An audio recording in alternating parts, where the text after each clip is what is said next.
Your sharing screen. What? You recorded last time. No, we're good now. Okay. Okay. Okay, you're gonna edit that one, right?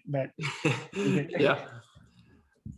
Okay, hi guys. My name is Dennis, and I'm here with Shawn, and we're going to be explaining how slow reduction of dopamine affects learning, especially in context with Parkinson's disease.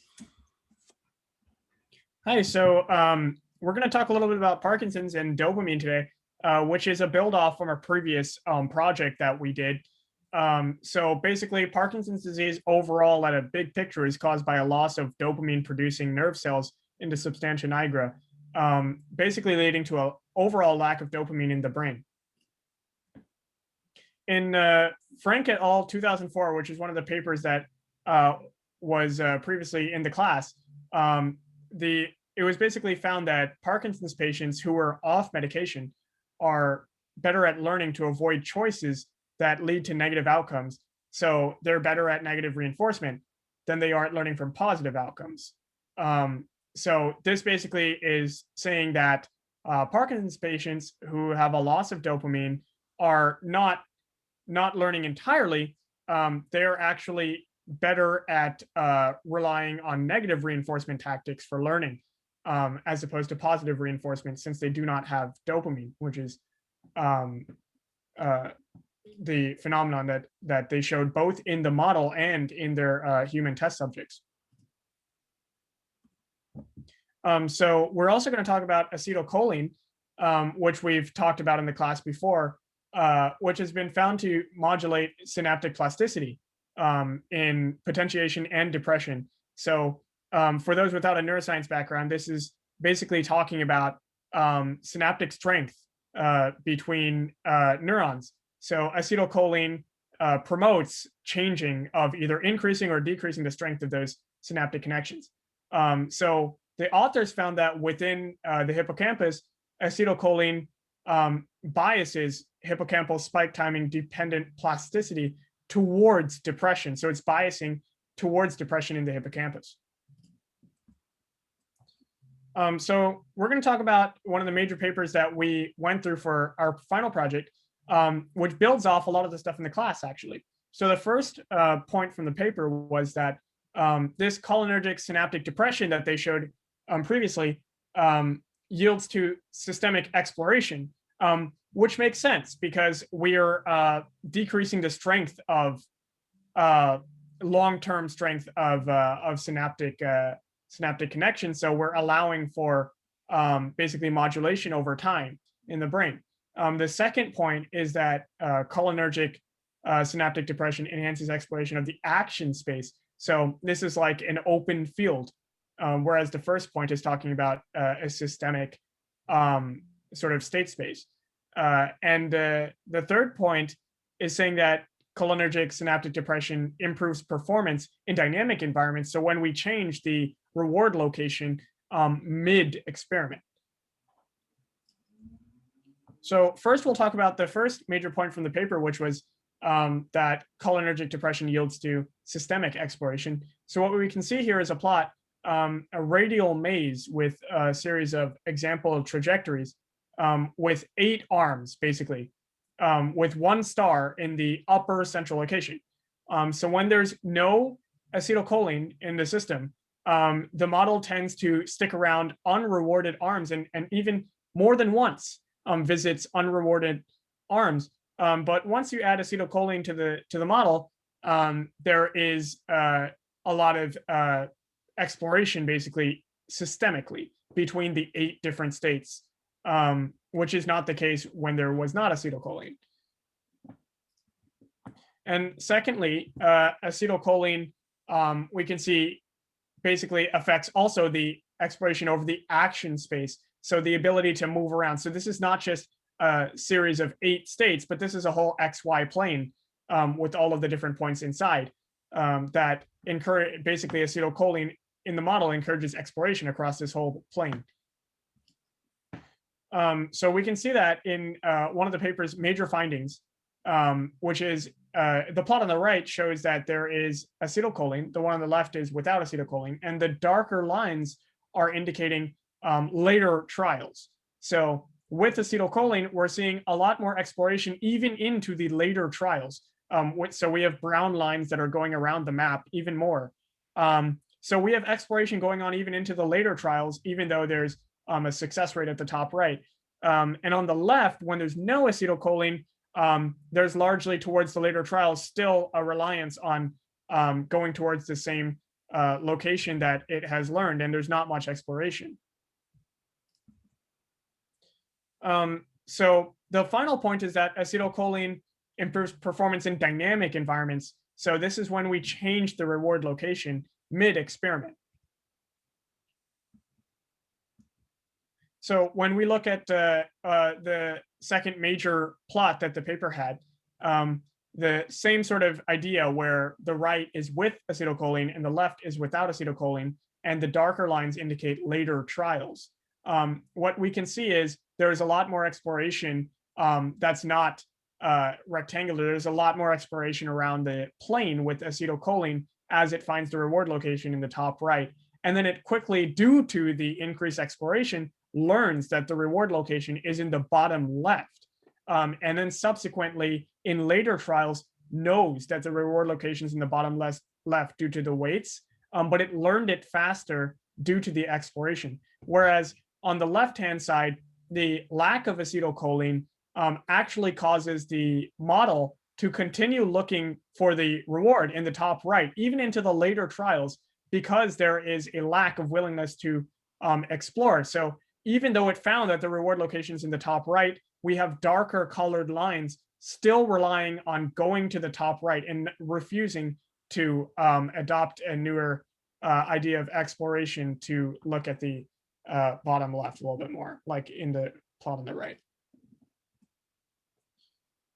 So what we found in the paper, which was striking to us because it echoes what we talked about in class, is that when reward is removed, full exploration of the environment is still aided by cholinergic depression. So this is an experiment they did removing the reward entirely, which completely agrees with the previous paper that we talked about in the beginning that had both the model and the human subjects that showed that loss of dopamine results in a bias towards negative reinforcement pathways.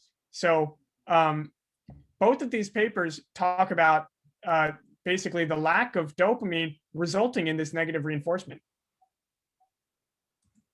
So our central question, because this paper models dopamine as either being present or not present, it's either 1 or 0, we wanted to see more realistically how Parkinson's occurs, which is a slow and steady loss of dopamine over time.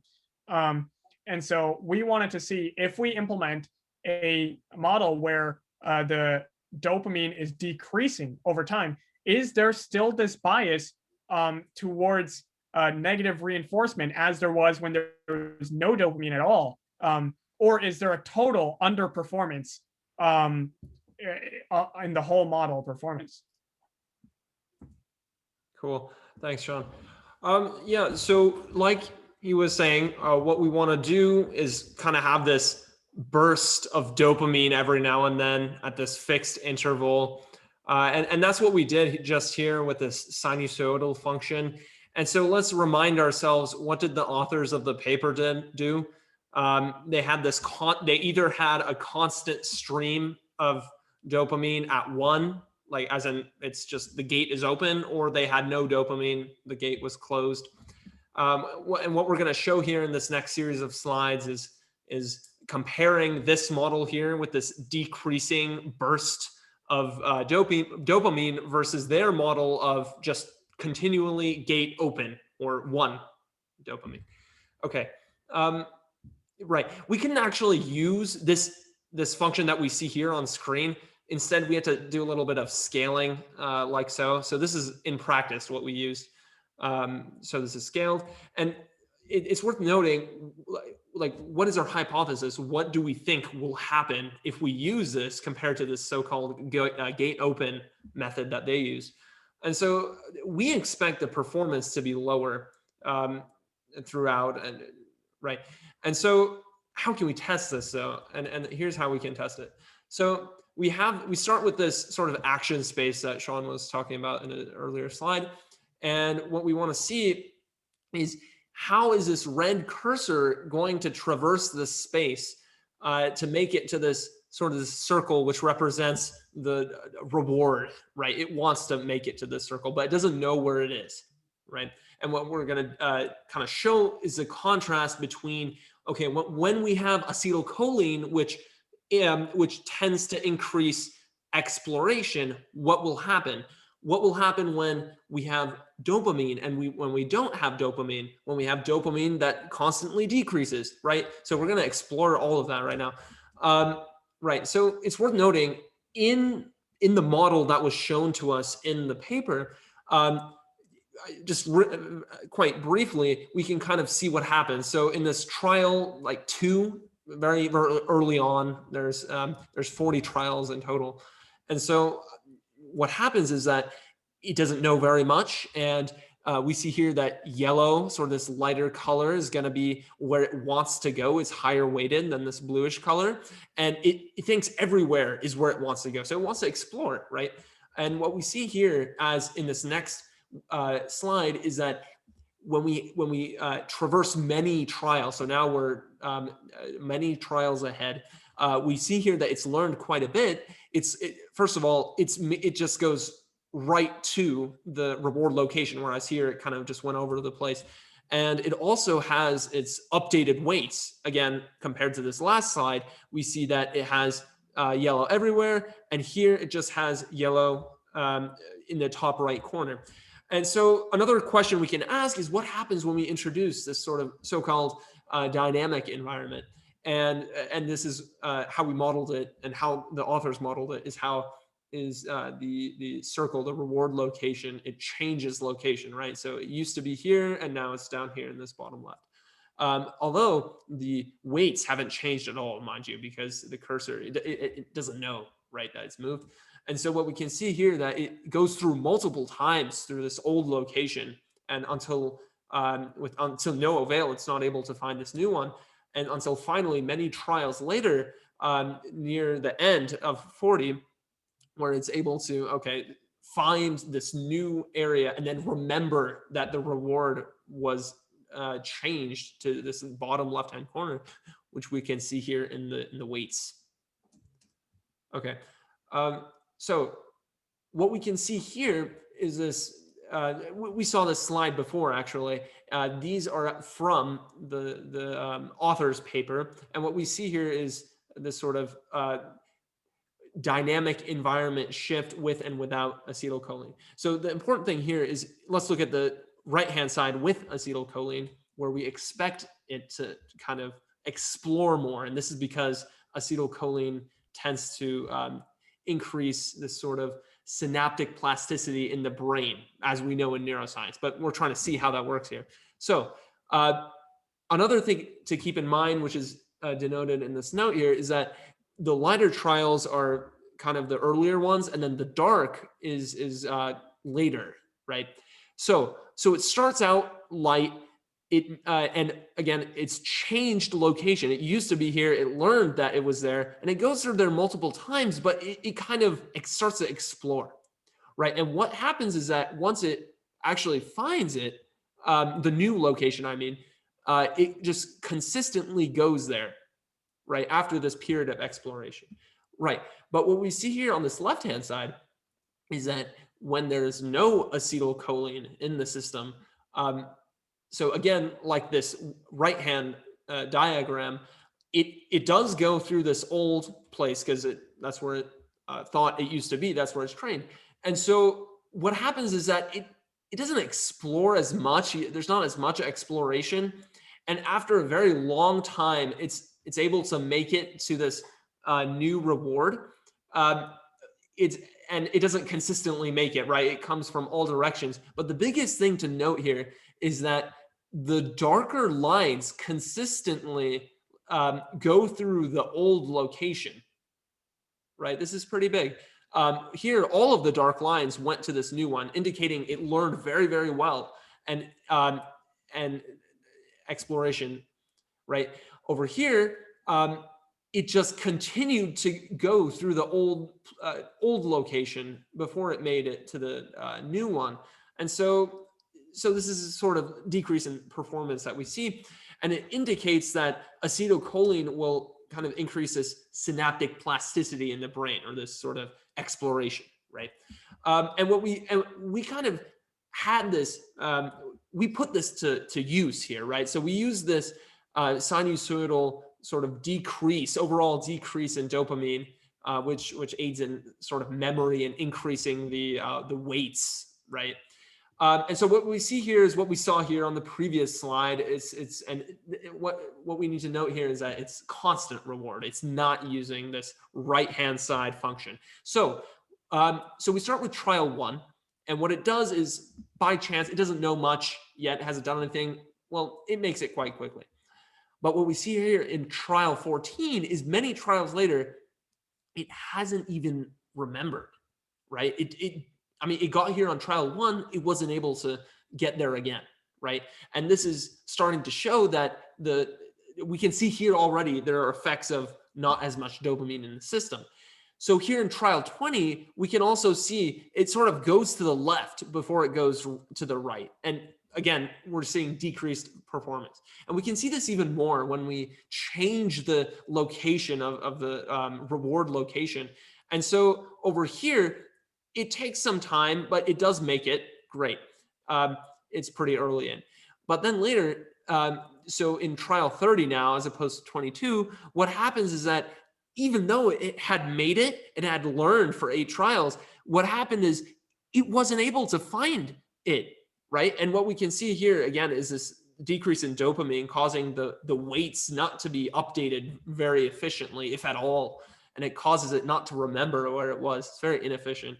And it's kind of the same thing here in trial 39. It goes to the old one, and then it kind of just, by chance, it makes it to this new.